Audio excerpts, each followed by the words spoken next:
I like to wait that 20 seconds just to make sure that we're actually going up as a live stream.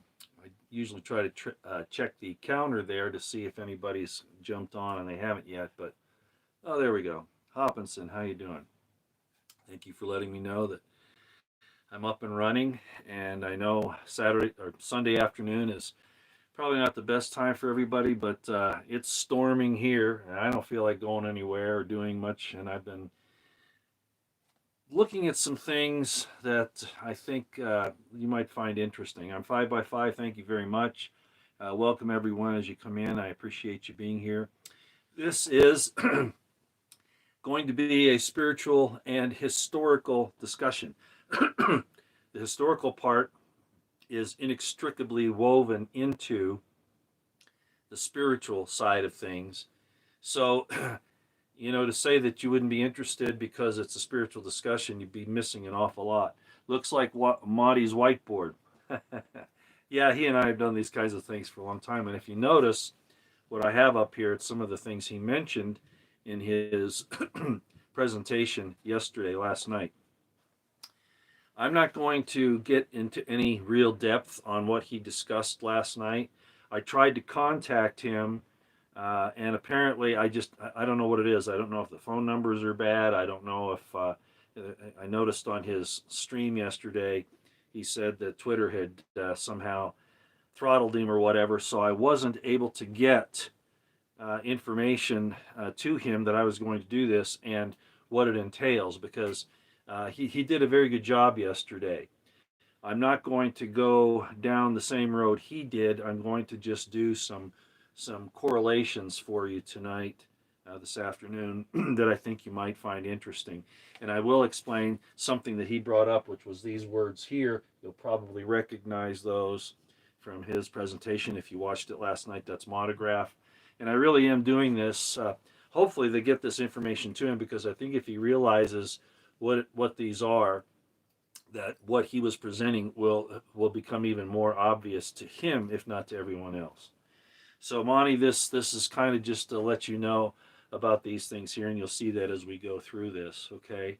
Again, I'm not meaning to steal your thunder. I'm definitely not. You did a wonderful job yesterday, because these codes are out there, and they've been around for a long time, and they do alter them occasionally, either because they're found out or because they have a different viewpoint, the people that control these things. But historically, I think you might find this kind of interesting. So with that introduction, again, he had a video. It was called Free Will, pardon me, and the Whole Soul. May God be with us all. I had some powdered sugar a few minutes ago. It's still sitting in there. And this video is kind of in support of what he did. Okay, not so much even an expansion, but to give him some information, because I think he might like it. Again, I'm not going to try to rehash what he did, other than just mention a few things. But he did say in the video that he didn't want his video to be shared. He wanted us to expound on it and all of that, which I'm not going to actually do here, but I felt like I couldn't actually even put his video in the description box, because I didn't think he would appreciate that. Okay. All right. This is what I'm calling it, the revelation of the hope. And how long has it actually been with mankind? And my thesis, my idea is that we have had this hope from the very beginning of when mankind started, whenever it is, whether you believe in the 6,000 years, the 6 periods, the 6 epochs, the 6 ages, that the earth is 6,000 years old or the earth is billions of years old, it all fits in the same hope. And I thought Monty did a great job when he said we need to stop these contentions with each other, because in the end they really don't matter. What matters is the choices we make. And I talked about that in a video that I did the other day, right? The 2 paths. And he linked it into a lot of other things, which I'm not going to get into here. But I do want to read quite a bit today. And so I'm not going to be actually lecturing as much as I am reading. And the first thing I'm going to read to kind of back up what I'm saying is from my own book here. And you all will know what this is. I think most of you will know. And in the introduction, this is what I said. Okay, it's on the second page of the introduction. While all peoples fashion their gods after their understanding of their own hearts, any attempt to force that image on others upon some pain of retribution or vengeance does not fit in with the need for the right to discover truth for oneself. This is admittedly contrary to the way this story has been handed down through the millennia. Okay? Then I go down a little further, and this is what I say about everyone, how everyone should be viewed. Okay? And the basic hope that we all have. The historian Josephus even named the then soon-to-be Emperor Vespasian as the promised Messiah from Judea. The fact is, many peoples, Hindus, Buddhists, the different African spiritual systems, Jews, Christians, even atheists. The fact is, many peoples, if not all of them, have a legend of some man-god who saves mankind from himself. Whether it is a collective subconscious hope or a teaching of the ancients assimilated into every culture and tongue according to their understandings, the fact is it exists. The extant existence of this hope, especially amongst the so-called pagans, seems to me to be more of a revelation of the validity of this hope across all peoples, nations, kindreds, tongues, and people, rather than detraction from it. Everybody wants to say their religion is right and all the others are wrong, but they all share one hope, pretty much. And that is that there is a God and that there is some type of a continuation of life. If you want to call it resurrection, that's fine, or whatever your understanding is. The revelation of the hope has been existent throughout recorded history, and I'm certain in pre-recorded history as well. And I think that rather than the pagans believing, for instance, that there were these different gods and that there are these different lives and whatever for ourselves, rather than being a detraction from that hope, as many Christians in particular, but it goes for Jews and Muslims too, want to come down against anybody else who has a slightly different concept of that, and yet they probably have that concept akin to the ancients, and we've all had that hope. And how we look at it should not cause us to hate somebody else for having a slightly different viewpoint. Okay. This is going to be a presentation. I talked about Joseph of Egypt a few days ago and showed you the Egyptian akin to what Trace Smith had said in his video called I Am, showing the Egyptian and the Hebrew, and Imhotep probably being Joseph of Egypt. Basically, the meaning of the word being I speak for the I Am, or the speaker for the I Am. And of course, I Am was the name that was given to Moses when he asked God what his name was. Now, I have a lot of problems with, both the Old and the New Testaments. Most of you who followed me for a long time know that. Unless you're a Mormon or an evangelical, then you just worship Jews like this clown. Somebody want to throw him off of here. Who is that?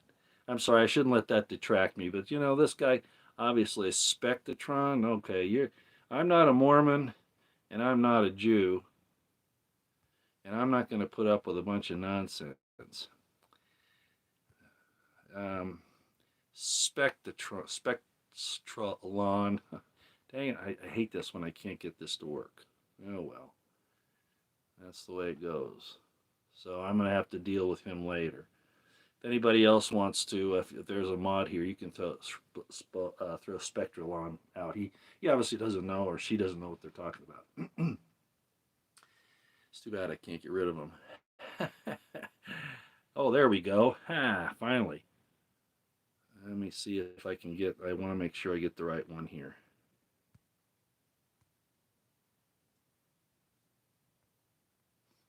I'm being interrupted, and that's why these clowns do this.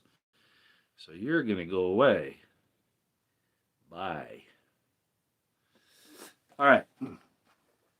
Sorry, I shouldn't let these people bother me.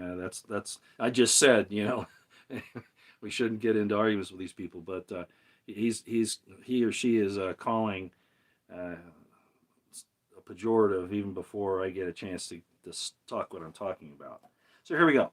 So this presentation is a furtherance of that situation with Joseph, showing that it was the tribe of Ephraim that originated from Joseph that is really the arm of the salvation to the people in the Israelite traditions. Okay, it's not Judah.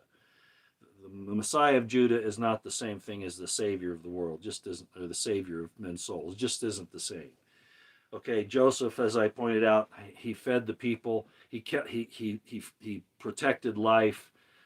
He was sold into Egypt by his brother Judah for 20 pieces of silver, which is very similar to the story of Jesus being sold for 30 pieces of silver, right?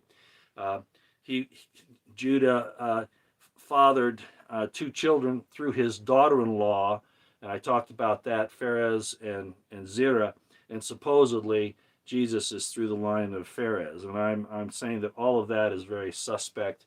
The Jews have had control of these things for a long time, especially since the Babylonian captivity, and it's something that can't be trusted in my estimation. That's not to say that there aren't good things in the Old and New Testaments that can help you through your life, even some truth, which we're going to talk about here, but you have to look at it with a much more trained spiritual eye than just in my estimation, than what people have in the past. Okay, so with that, I want you to understand that we're going to be talking about Egyptian and Hebrew. And the fact of the matter is, even though they've tried to pretend like there isn't a correlation between the two, Hebrew and Egyptian is very close, especially phonetically. Okay, just because there are differences in the hieroglyphs in the Hebrew or in the Egyptian, and the characters of the Hebrew, both the Proto-Hebrew, earlier Hebrew, and the Block Hebrew in the Babylonian time, there are still very, very close similarities. As a matter of fact, Hebrews were Egyptians for a long time, and I don't mean just during the captivity, supposedly, of Israel, when they became slaves, supposedly, from the way that the Bible talks about it in Egypt. It wasn't really quite like that, but that's another story as well. We'll probably touch on it here with some things from Josephus tonight. But at any rate, the Egyptians and the Hebrews were the same people for a number of centuries, maybe even longer. And I've talked about that in the past, how the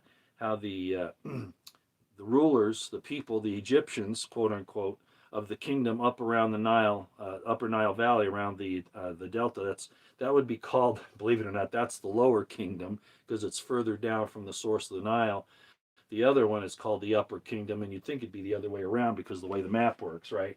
You have the Upper Kingdom up here. I don't know if you can see the map there, but here's Egypt. And the Upper Kingdom is actually up closer to, is actually south of quite a ways, down around Thebes. And the Lower Kingdom would be the lower part of the Nile, which is actually Upper Egypt. So it gets kind of confusing, especially, if you don't understand the history of the thing. And I've talked about it probably in confusing people before, but that's the fact of the matter. So what Monograph, and this is about the only time I'm actually going to touch on what he said, because I wanted to give him this information. I've already taken too much time. He brought up these different words: Oz, Zo, Own, and No. And he did a pretty good job with that, and he talked about the orientation, how you look at things, the quadrants and all of that, and the different angles and things that you can get these different messages. That's good. But Monty, just in case you're watching, I want you to understand what these are. They are Egyptian and Hebrew words. And I think that'll make a big difference. Not so much a big difference, but it'll expand on what you were giving everyone yesterday. Okay, so let's talk about these for a few minutes. Oz. Remember the Wizard of Oz? Well, that was on purpose. Monty was right. That was written to kind of warn us about it. What Oz means, it's word 5797 in Strong's, okay? And it means strength, force, power, majesty. And a lot of times it means through fortunes, through money. Doesn't that fit? Like the banks, things like that. The word is Ayin.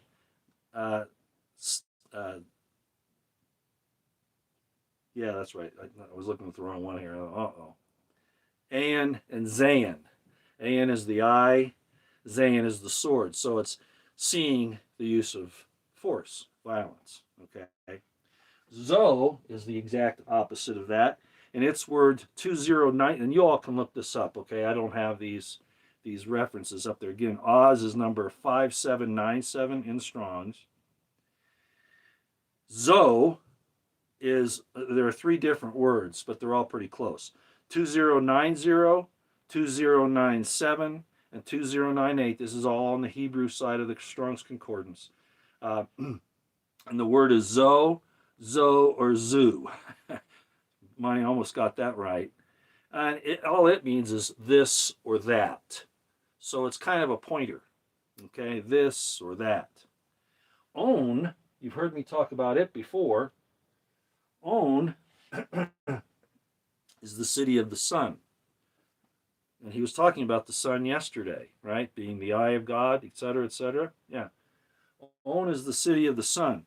It's word 204 in Strong's on the Hebrew side, and it means the same thing as the city of Heliopolis in Egypt. As a matter of fact, On is the Egyptian name of the city that we would call Heliopolis in the Greek, or Beth Shemesh in Hebrew. And basically it means Sun City, not the one in Arizona. Okay, just so you know. Along with that, it comes from word 202, again, On, which means wealth, power, forces, strength. Very similar to the Oz, but in a different connotation. Okay? And then we come to the No. Isn't this interesting how the words are the letters are being switched around? That's very important if you understand what's going on here. And I don't expect you to now. We're just kind of hitting this on the surface. No is word 4994. It's a Nun and an Aleph.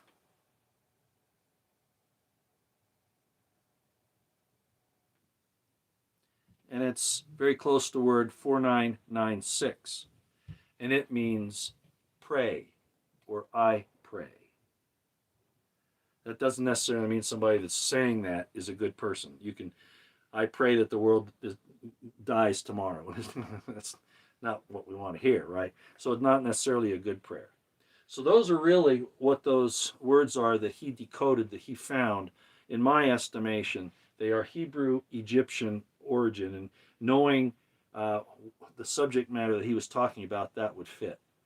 And I thought I'd do this here so that he could take a look at it and maybe look at it from that perspective. So there you go, Monty. I wanted to bring it up to you.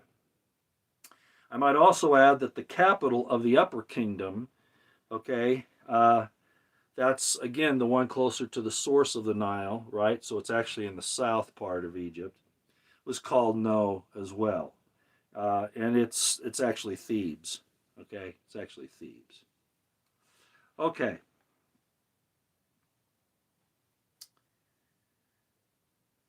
He talked about the sun being the circle, also being the eye of God. Then he talked about the X, and he did these different manipulations with it. And I just wanted to let you know that this symbol right here that he actually had up there is the symbol for the earth. Okay, that's the symbol, Egyptian symbol for the earth. Again, it also means part of On, because On is where God would dwell. In the idea of the earth, this is God's footstool according to the Bible. And if you think about astronomy, the sun really isn't far away from us. The earth is actually inside the sun. If you talk to astronomers, they'll explain to you that we're actually inside the sun. Okay, the sun, its most concentrated area apparently is, I mean, there are people on the flat earth side that'll talk about this differently, but I'm just going to put it this way. We think of the sun as something far away from us. It's actually, we're in it. We exist in the sun. Okay, and there are astronomers that will tell you that that's actually the case.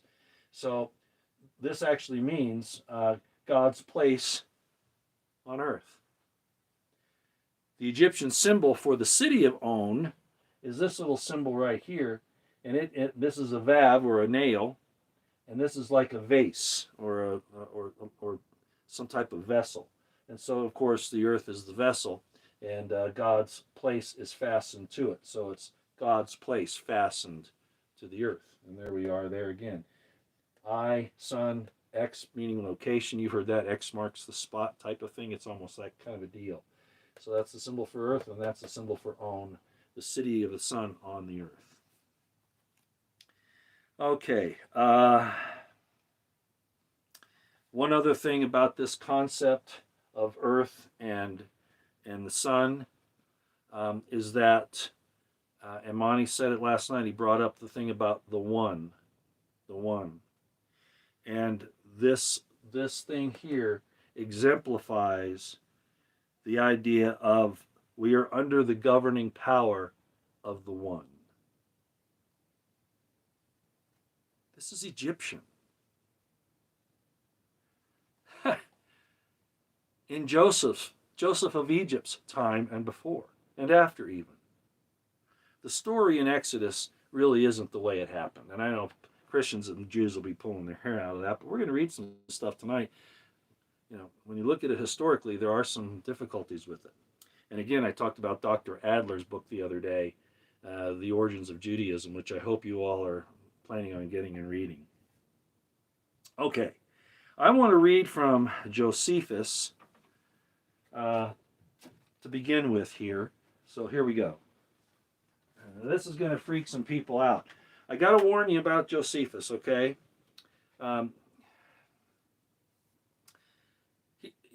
As an historian, he's not bad, okay? But he had some constraints. The first constraint he had was his Jewish friends, right? He didn't want to piss them off. Probably shouldn't use that word in a spiritual discussion, but I think it fits. And of course, he didn't want to get his Roman overlords angry at him either. So he was kind of in the middle on a lot of things. But he gives hints. And what a historian will do, like with this information from Josephus, is you'll take this information and you'll bounce it against other possible sources. So I'm just going to read this for your edification, not because I'm saying it's absolutely 100% true, but it gives you another insight into what was actually happening based upon a historian's view 2,000 years ago, much closer to the events than we are today. And he doesn't, even as a Jewish priest, which is what he was, he doesn't, as an historian, he doesn't quite say it the way the Old Testament says it, even though, and that's why he kind of waffles his words sometimes. But let me go ahead and read this to you so that you'll see what he said. Well, first of all, I'm going to read from the book of Jasher. Okay, is that what I said here? I thought I said something else here. Blah, blah, blah, blah, blah. Yeah, we'll do this first. This isn't Josephus, sorry. let me go down to Josephus. I got these things turned around because of the way I loaded them. Okay, this is from Josephus here.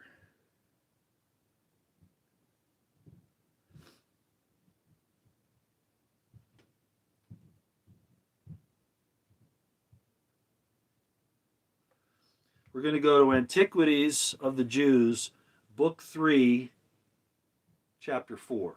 Okay? So I want to put this over here. And then we'll come back to the book of Jasher in just a minute.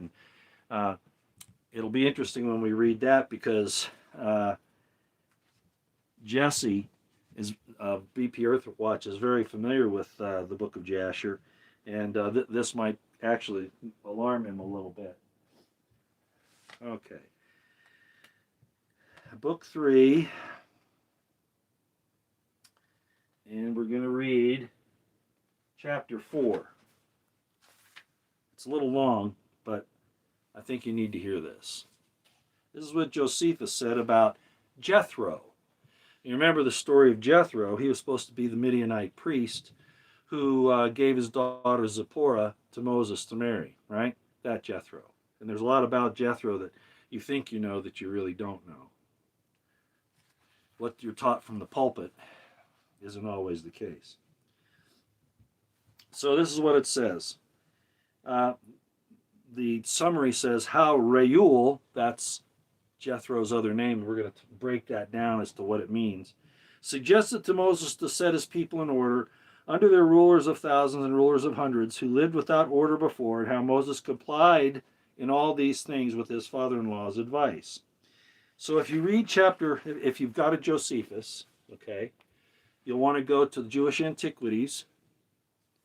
You'll want to go to Book 3, Chapter 4, or if you're in Book 3, you just go to paragraph 66, and you'll read all the way through paragraph 73.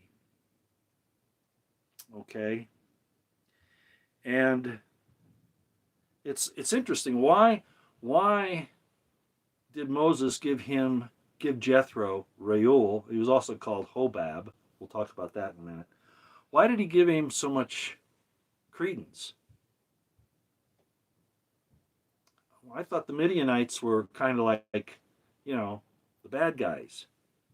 Well, it's because Jethro lived in the Midianite territory. He was a Midianite by, you could say, nationality, not by his genealogy.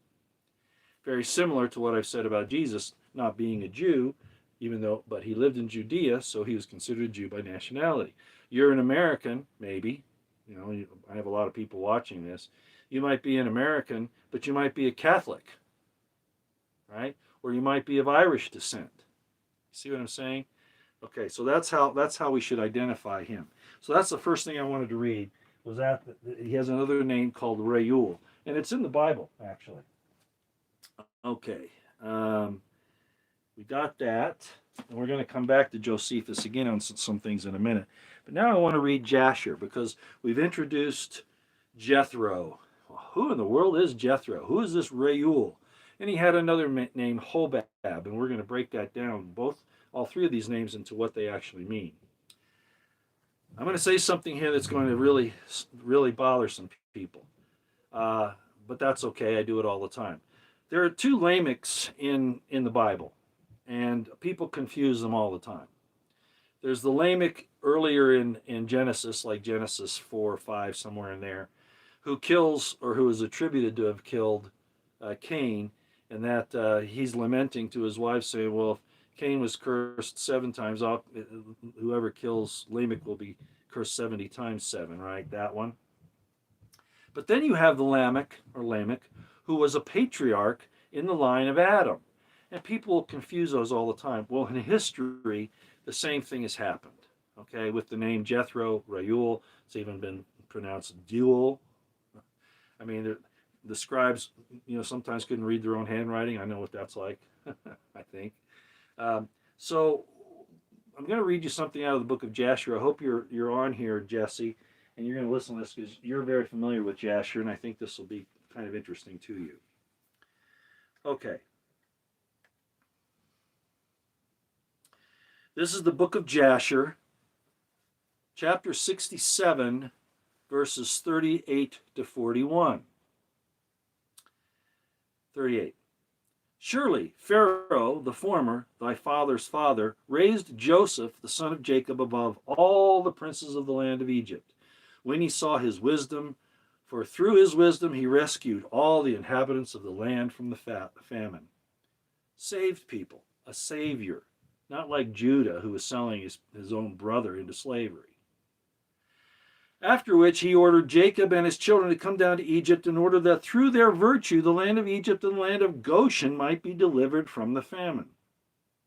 Now therefore, and again, this is in Jasher, Now therefore, if it seem good in thine eyes, cease from destroying the children of Israel. But if it be not thy will that they shall dwell in Egypt, send them forth from here, that they may go to the land of Canaan, the land, that's Canaan for most people, the land where their ancestors sojourned. And when Pharaoh heard the words of Jethro, I thought he was listening to the words of Moses. And when Pharaoh heard the words of Jethro, he was very angry with him, so that he rose with shame, that means Jethro, from the king's presence and went to Midian, his land, and took, listen to this, and took Joseph's stick with him. Remember that. Jethro rises, is upset at Pharaoh, and he departs Egypt and takes Joseph's stick with him. I want you to remember that. And took Joseph's stick with him. I'll tell you what that means. It means he was Joseph's heir. I'm just running ahead here so you know where this is going. That means that Jethro, Reuel, his other name Hobab, he had the stick that had been passed down to the rightful heirs from Abraham, actually from Shem, now to Jethro. Jethro had the birthright. Apparently, he was a son of Joseph. He was not an Edomite Esau, as so many people try to make because of the other Reuels that are mentioned in the Bible. According to Jasher, he's an Ephraimite descendant with the right of the birthright. Jasher, chapter 77, verses 38 to 51. And afterward Moses went into the garden of Reuel, which was behind the house, and he there prayed to the Lord his God, who had done mighty wonders for him. And it was that whilst he prayed, he looked opposite to him, and behold, listen to this, a sapphire stick was placed in the ground, which was planted in the midst of the garden. When you look at the visions of God in Exodus, it talks about a sapphire. It is standing on a sapphire.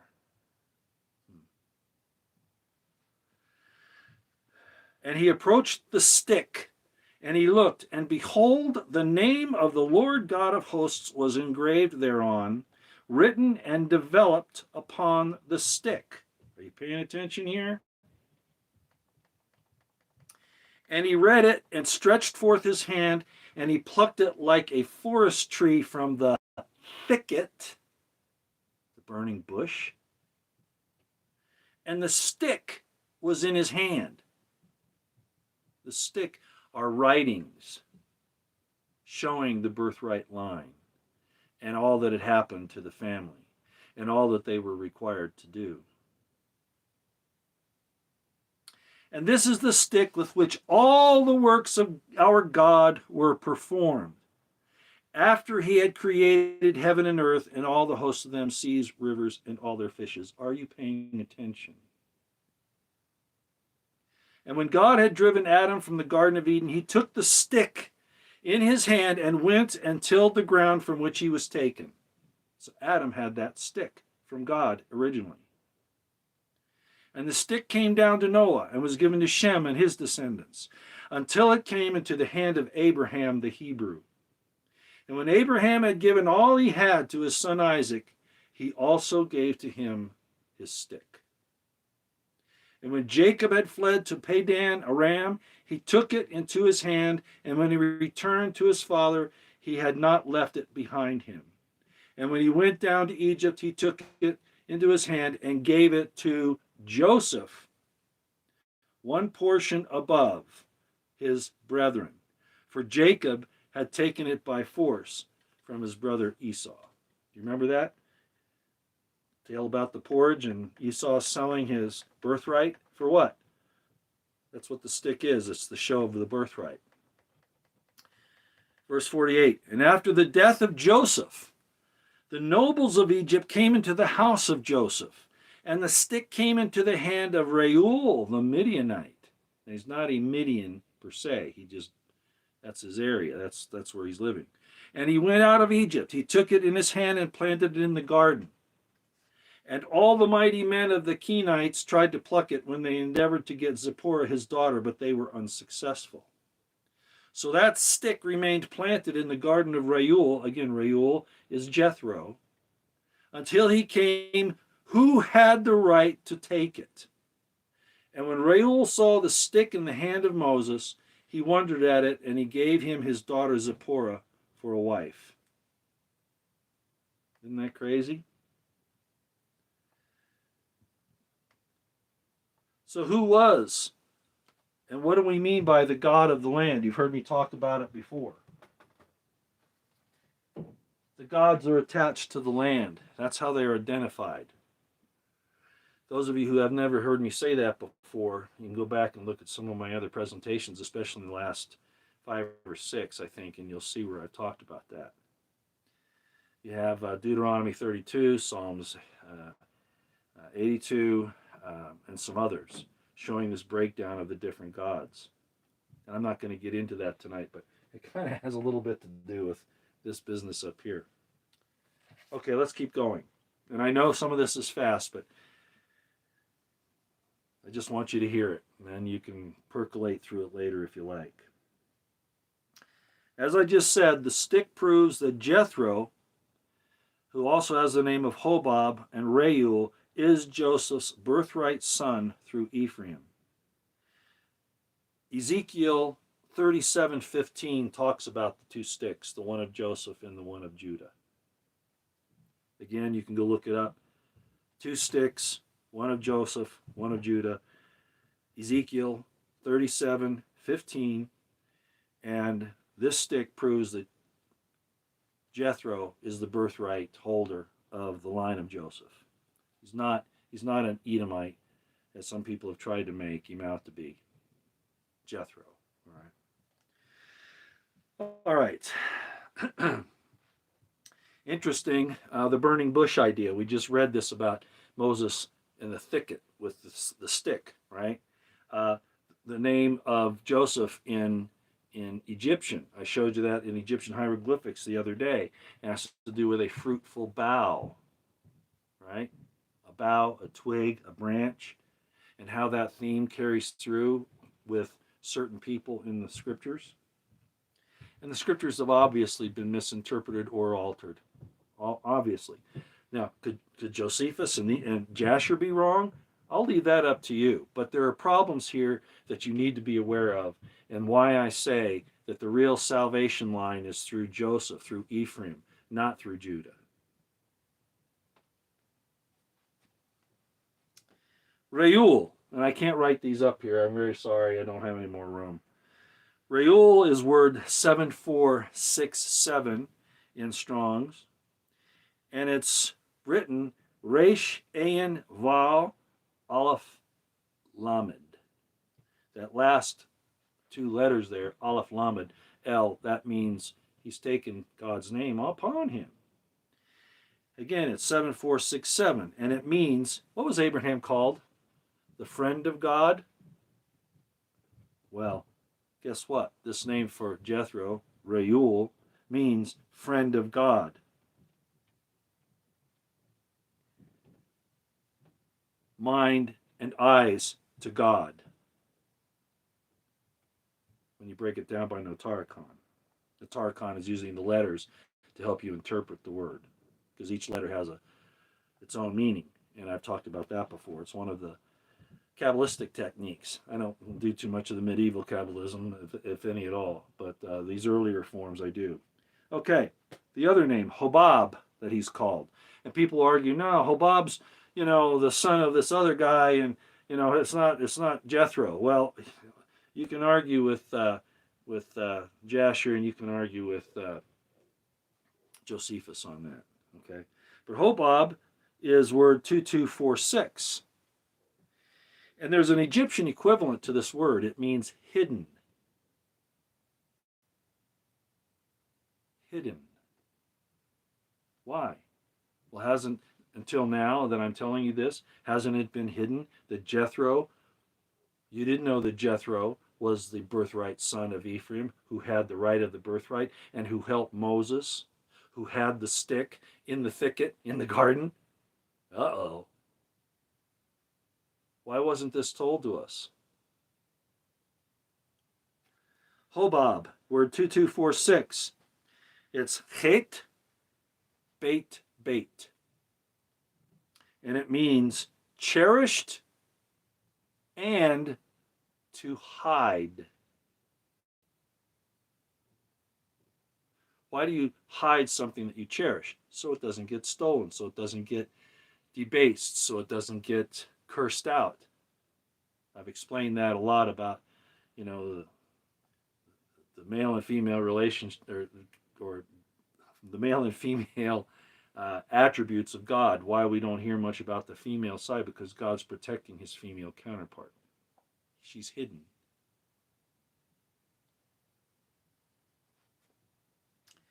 Some places where his name Hobab comes up, and where this issue of who he really is, whether it's the son of somebody else or his son, or whatever, is kind of cleared up, not just in Josephus and Jasher, but here Numbers 10:29 and Judges 4:11.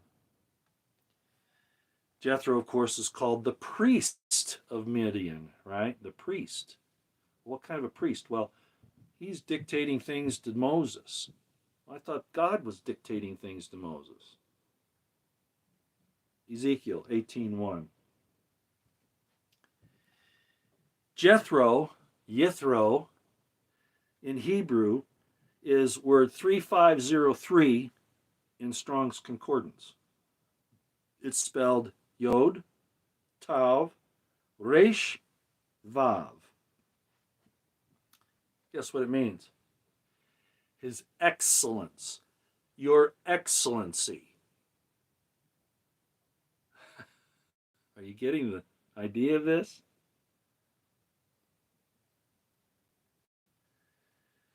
The concept in the Notarchon of his name, Yod, Tav, Resh, Vav, would be he has his head fixed to the very end. That would be kind of what his name means. There's a corollary of it, word 3499 in Strong's, which is Yether, Yod, Tav, Resh, and again, its meaning is excess, abundance, plentiful. Again, I go back to Joseph's blessing that he would be a fruitful bough whose branches would overflow over the wall. Jethro, with his name, means the same thing. A fruitful bough. All right. Now there's a Reuel that's talked about in Genesis 36:10. I just explained that some of these names show up and it's kind of a garbling. You don't know who you're talking about. Actually, it could be any number of things, a mistake by a scribe or whatever. But he does show up as this other person, and I'm saying that that's due to some scribal errors, as I explained with Lamech, the two Lamechs earlier on. Okay. Now I'm going to throw a few other things at you. Jesse talks a lot about the Kenites and them, and we saw that in Jasher there, talking about some of the problems with them trying to take power and all that. But they're not, despite the fact that Kena is a descendant supposedly of Reuel or Jethro. I don't think we're talking about the same group of people. Okay, just so you know. As a matter of fact, Kenite actually, it means, apparently, Keni is Aramaic, meaning smith, like a metal worker. Okay, so they were apparently something to do with that. All right. Why am I talking about all this? I think you'll see when we get to the end. Moses was known, according to Josephus, as Osarsiph. What? Yeah. I'm going to give that to you in a minute. Manetho is a 3rd century BCE historian that Josephus quotes. And he's a high priest in the city of On, or Heliopolis, at about the 3rd century BC. And Josephus quotes him. Now, Manetho has some problems. He's definitely trying to elevate or support or give some credence to the Egyptian ideas of things. But even with that, some very important information is brought forth by Manetho. And we're going to read that right now. We're going to go to Josephus's Appian, Book 126. Okay, Appian, Book 1. It's actually against Appian. And we're going to read two entries. This is in Book 1 of Against Appian. It's in paragraph 26, and we're going to read number 238. And those of you who have Josephus will know what I'm talking about. It takes a little time to get used to Josephus as far as the way the references work. So listen to this. But when these men were gotten into it and found the place ripe for revolt, they're talking about a revolt against the Pharaoh of Egypt, to leave Egypt, they appointed themselves a ruler out of the priests of Heliopolis, whose name was Osarsiph. I want you to remember that. This is Josephus. He's talking about Manetho's history here. And even though there are questions about Manetho, and you'll hear academics and scholars, go back and forth on this all the time, the point is Josephus thought it important enough to mention it. And he's still being careful because, like I said earlier, he doesn't want to piss off his Jewish friends, but he's also got to watch out for the Greeks and the Romans, right? How they're going to view what he's saying, and the Egyptians for that matter. But let's see what he says here. Again, they appointed themselves a ruler out of the priests of Heliopolis, whose name was Osarsiph, and they took their oaths that they would be obedient to him in all things. Starting to sound like the Levitical law, maybe? Let's go to 250. It's on the next page. If you have this book, I'm reading from pages 951 and 952, but every Josephus is a little different because of the way they lay it out in the print. But you actually go by the paragraphs and the numbers of the different paragraphs in the book. But anyway, we're going to go to 250. So we're still in 26, but we're going to be at 250. If I haven't blown your mind yet, listen to this. It was also reported that the priest who ordained their polity and their laws was by birth of Heliopolis, and his name Osarsiph from Osiris. Osiris was an Egyptian god. Uh-oh. Who was the god of Heliopolis.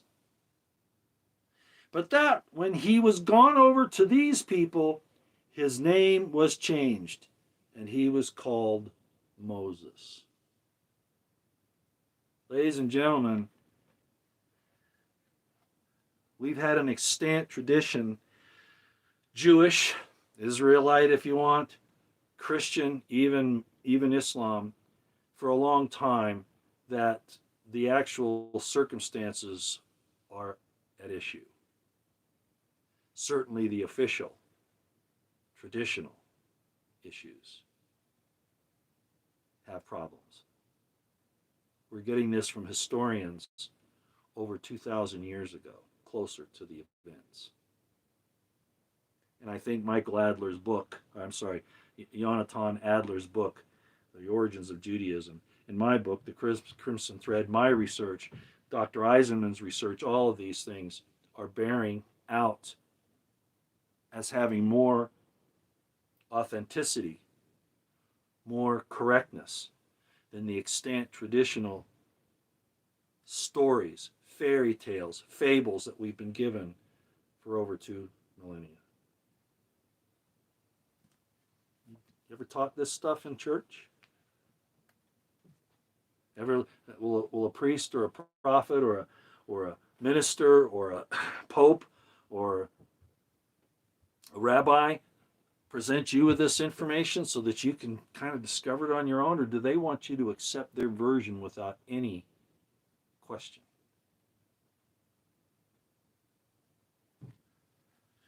I would be very suspicious if somebody wants me to accept their storyline, even if it's written down everywhere. As a matter of fact, in Last of the Mohicans, um, the oldest daughter of Colonel Monroe, she is, I forget the lady who played her position, a very pretty brunette. Um, Master Antonio? No, that's not her. But anyway, she also played Colonel Miller's wife in We Were Soldiers that Mel Gibson made. She played his wife, but she was also Ms. Monroe in the Last of the Mohicans. And this is what she said: "I would rather make the gravest of errors than surrender my own judgment." Amen to that. Okay, we're also going to read another thing here, if I can find it, from Josephus.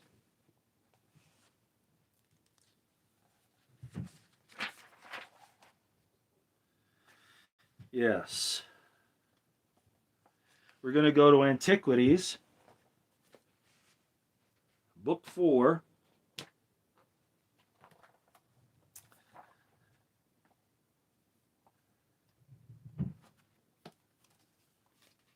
So if you have it, Antiquities, Book 4.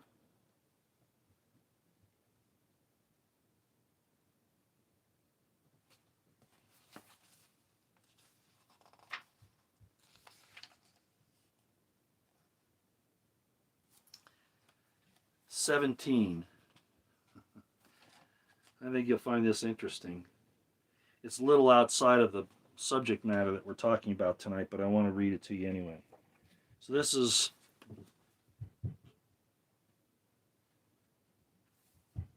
Josephus's Jewish Antiquities, Book 4, and we're going to go to paragraph 17. All of you who keep talking about democracy and all that, I might remind you that Jesus is purported to have been praying for the coming of the kingdom of God.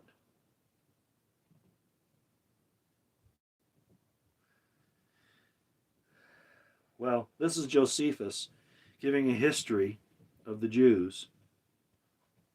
This is 2,000 years ago, and this is what he says: aristocracy and the way of living under it, and he's saying that this is Moses talking, is the best constitution, and may you never have any inclination to any other form of government, and may you always love that form and have the laws for your governors. What? Have the laws for your governors, not people, not men. Laws for your governors. And govern all your actions according to them. For you need no supreme governor but God. But if you shall desire a king, let him be one of your own nation. Let him be always careful of justice and other virtues always.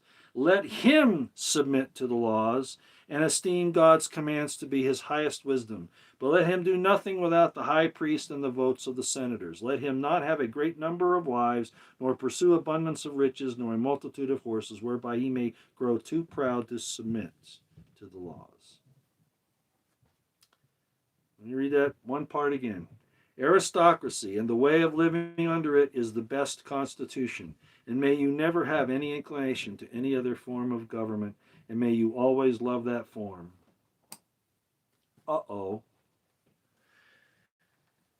That's what Josephus says that they knew about Moses 2,000 years ago, or the person that may have been Osarsiph or Akhenaten, who knows, right? All right. Last point. There are two words. We hear about the Jews or whoever is supposed to have these blessings forever and ever, and I've explained that the word olam, which is Ayin Lamed Mem, doesn't mean for the idea of eternity. In other words, without end. It means a long period of time, and it is subject to contract requirements. If you break the contract, neither party is bound by it anymore, no matter who broke it, right? And yet there are certain people in the world who still want to say that they have a right due to a contract that was made that God said would always be there, using the word olam.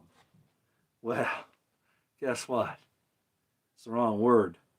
If it meant eternity, it would be no lam, and it would be spelled Gimel, Nun, Vav, Lamed, Mem. Pronounced, it would be like Gnolaum, but it would be pronounced Nolam, or you could say Gnolam or Genolam.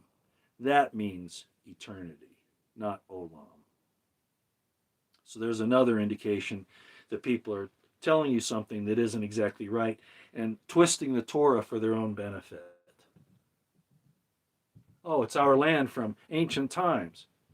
No, you were thrown out of it by God Himself more than once. I might want to explain that there are two vowels in there that are very important in the word nolam. First of all, I'll do each letter. First of all, you have the gimel. It basically means entered eternal round, like a circle. That's the gimel, a circle. Then you have the nun, which is a speedy messenger, a spirit, right, like the Holy Spirit. Then you have a vav, that's the nail, that's something that attaches, fixes something. Then you have a lamed, that means force, that means it's going to happen regardless. And then you have the mem, which is the pluralization of in Hebrew, okay? And then there are two vowels that go between, in the word no, lam, and those words, the lower a sound is one, that's the ah sound, no la, then with the mem at the end. Means to the very depths. So you have everywhere, the highest and the lows. Very similar to hallelujah, as a matter of fact. Okay, that's all I'm going to do tonight. Like I said, I know I was going to throw a lot of information at you, but I want you to understand, in summary here, that I really appreciated Monty's presentation yesterday. Again, it was called Free Will and the Whole Soul. May God be with us all. And he covered a number of different symbols and their orientation and how you look at them, how they can be manipulated, things like that. And I've just explained some of those to you and what they are, both in the Egyptian and the Hebrew. And the Egyptians weren't totally opposite to the Hebrews. They were actually the same group of people at that period of time. The taskmasters and all that idea was a little overblown in Cecil B. DeMille's deal. And now, apparently, according to some of these other historians, the burning bush may have been nothing more than the stick of Joseph that I explained to you, right? And that it was somehow encased, apparently, or was used on that sapphire, like a sapphire, covered with sapphire, like a sapphire stone. So they see God standing on what appeared to be a sapphire stone. A lot of information here. People wonder why, I look at things the way I do and how I synthesize all this different information. And you've seen an example of it, pretty deep tonight. And I did it because Monty basically started it yesterday, and I just kind of wanted to carry it through to some reasonable summary. Okay? How are these people that are manipulating the world using these? Well, I'm going to let Monty go there. Okay, but it definitely has to do. He did a very good job in this thing here, reorienting to where you had 4 quarters, each one being 25, 25, 25, which is 7, 7, 7, 7. He did a really good job of that. And these fit in there in each of those quadrants. And how you dial the combination is how you figure out what's going on. But I'm going to let Monty go there because that's his ballywick. Okay, he's the decoder par excellence. Okay, Monty, thanks for doing that last night, and I hope this little insight that I've mentioned here on that these are Hebrew Egyptian words, and the words from Strong Concordance are in this video. Now, some people might say, well, why would Hebrew or Egyptian words be in Strong's Concordance? Because they're mentioned in the Bible, and he had to account for them, and that's why. But they are Egyptian words. Own is an Egyptian word, not a Hebrew word. Now, phonetically, it can be spelled. I showed you what an own looks like here, but in Hebrew, it's Aleph Vav Nun. On, city of On, right? So the phonetics are what matter, not necessarily the letters. It's kind of like, I suppose, I'm trying to think of an example. Spanish and English have similar letters. Well, it's kind of the reverse. Actually, it's the reverse of that. Anyway, the point is that when the information was transliterated, not translated, but transliterated from the Egyptian to the Hebrew, or from the Hebrew to the Egyptian, you would use the phonetic equivalents. Okay, if they're not translations, they're phonetic equivalents. I've been doing this a long time, but it is kind of hard to explain. Plus, it's getting late now, and I guess I better get a drink of water. I might as well take a few questions. We've been going for a little over an hour. I didn't think we'd get a whole lot of people here on this, but I was hoping we'd get a few. And please send anybody had like I said, I don't think Monty has any way for me to contact you. So if he does something, tonight or whenever, maybe somebody could, forward this to him during his deal and say, I'm not trying to grandstand him. I'm trying to just add something that might give him a little more insight that he can do a little bit more. Emergency exit. I'm so glad you're here. I had to throw a guy off myself. Forget his name now, but I don't take kindly to people who use pejoratives and don't have any ability to discuss things in a logical, reasonable, civil manner.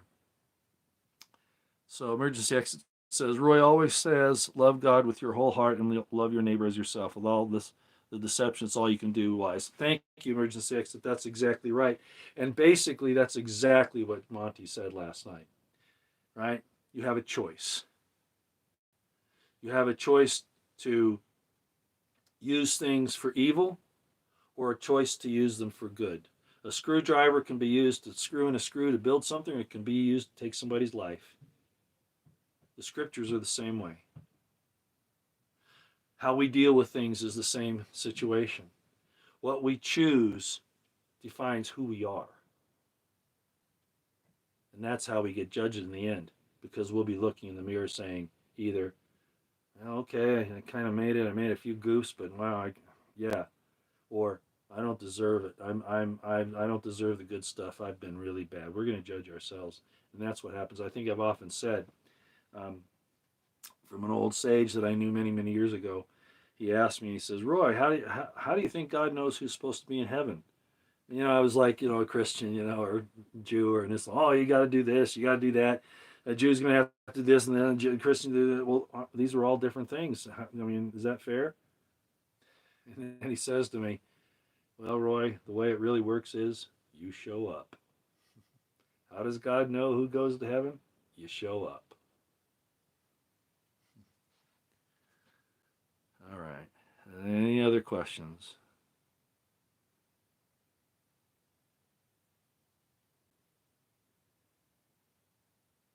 Yeah, Christy M. Yeah, there is a relationship there, and I've just explained it. I hope, and it's been hidden.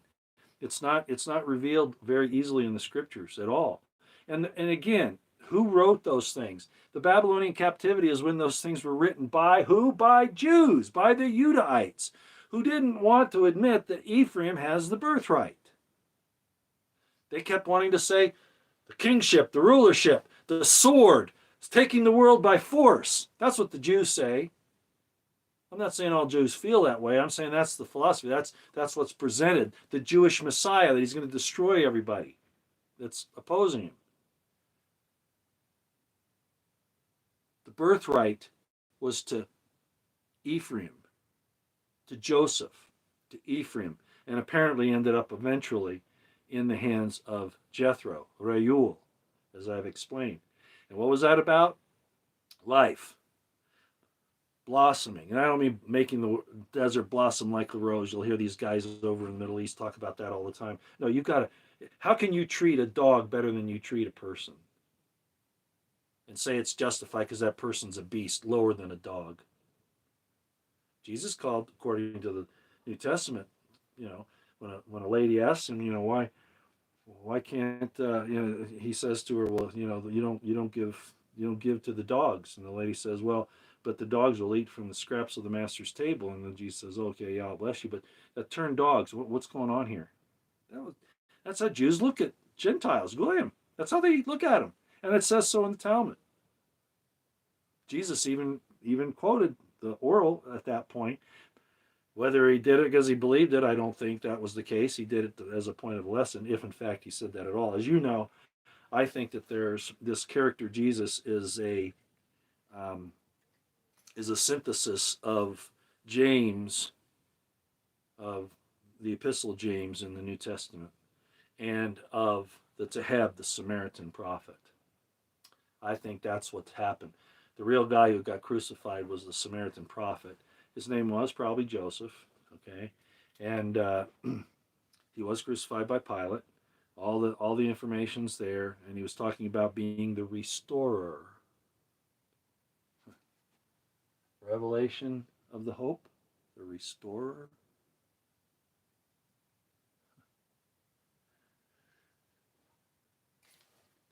Okay, I won't take any more of your time. It's Sunday night.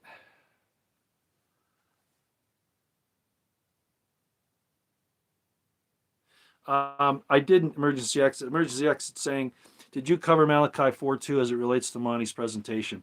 I've covered it many times, as you know, emergency exit. I haven't covered it this today. I kind of, but at any rate, it talks about the. Well, let's just read it because it talks about the Son of Righteousness with healing in its wings, and what that really comes down to is that the Son is going to, in the end, protect us, and I'm talking about the sun in the sky, the Shemesh, okay? And Monty mentioned the sun being the eye of God, right? And that the Gates and these guys are trying to blind the eye of God with the spraying and whatever else, these technological advances that they're trying to do. So yeah, we'll go ahead and read Malachi, but Jesse from BP Earthwatch and I have covered this extensively many times, as you know, emergency exit, but I'll read it. Okay, this is the last book in the Old Testament. And this is what it says, Malachi 4:2. Thank you for mentioning an emergency exit, and thank you for being a new mod.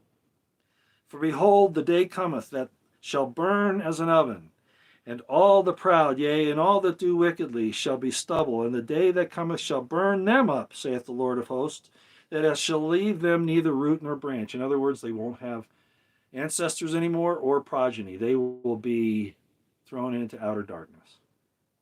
But unto you that fear my name,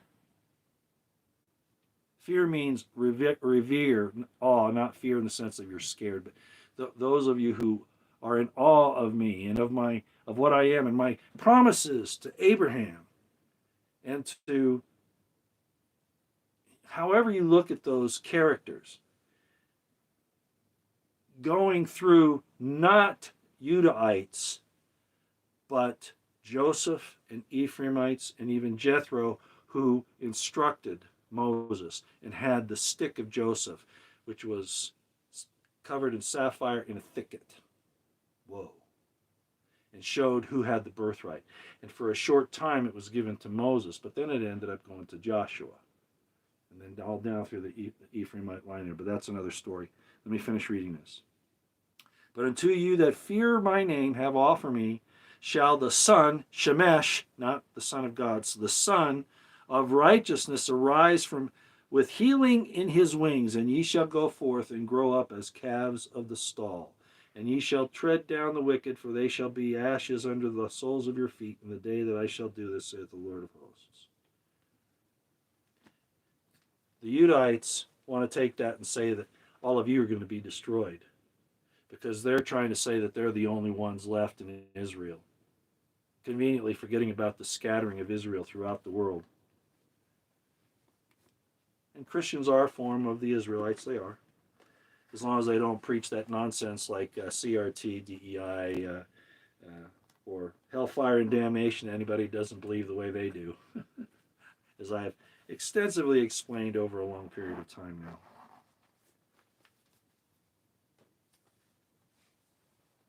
God is much more magnanimous than people want to give him the credit for.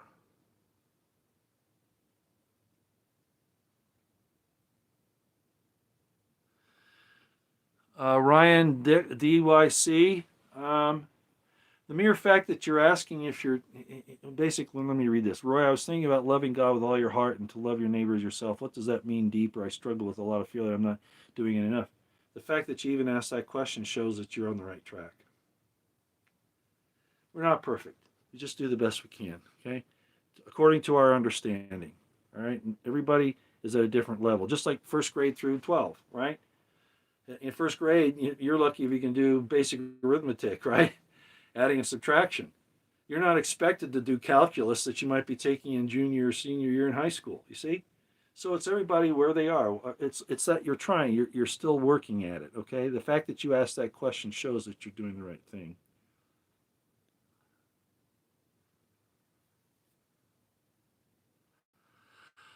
Zolavira's treasures, I have no doubt that that's the case. The frequency, as Monty was explaining last night, and all this different type of music and what's going on with this really demonic, divisive movie, Leave the World Behind. It's a terrible thing. I haven't watched it. I'm not planning on it. I probably should do it for my own education and understanding, but I'm not going to bother. Yeah, frequency, emergency exit, exactly. Everything, I mean, we're real, you know. A lot of people try to say we're just digital simulations. No, we're real. Okay, yeah, that's another devilish thing they're trying to do. As I've explained, I think exhaustively, this constant belittling of the flesh. That's totally wrong. This is the temple, and your passions and those things that you have are godly. It's how you use them, whether it's righteous or unrighteous. Right?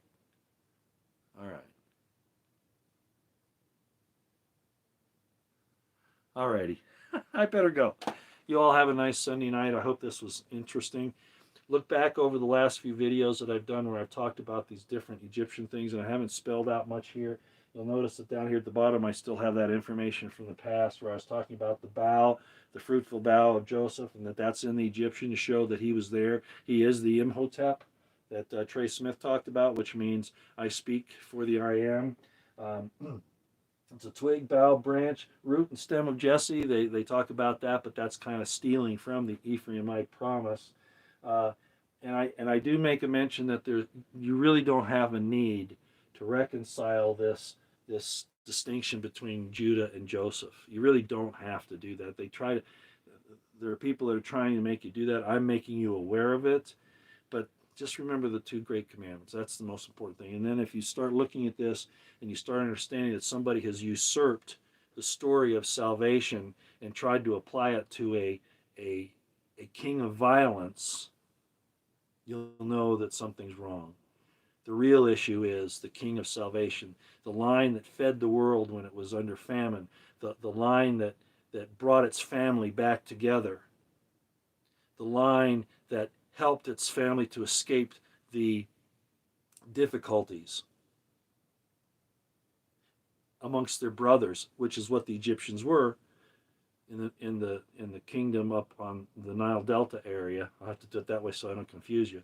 Those were Hyksos Hebrews, so they were family members, Shemites, who were actually causing problems for their brethren. So think about the people that helped to get them away from that. They were Ephraimites, guiding Levites, not the other way around. You all take care. Keep your eyes on the horizon, your ears to the ground, situational awareness on high. Prep, pray, continue to do everything you can to get out of the way. Do not take part. Do not let your sons and daughters or anybody take part in what these people are trying to do over there.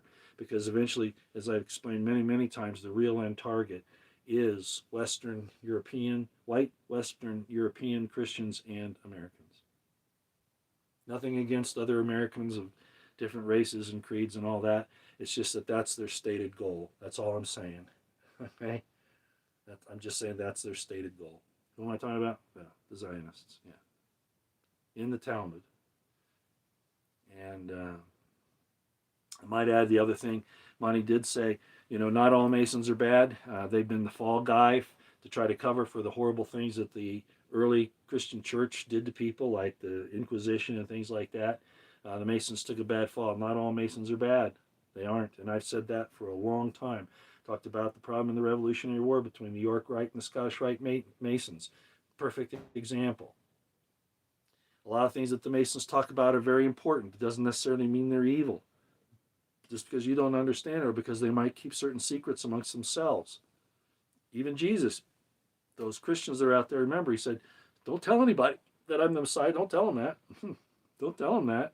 Don't tell them I healed this person. Don't tell them that. Okay? Is it their business or not? If it's not their business, they don't need to know. All right? All right. You all take care. We'll see you next time.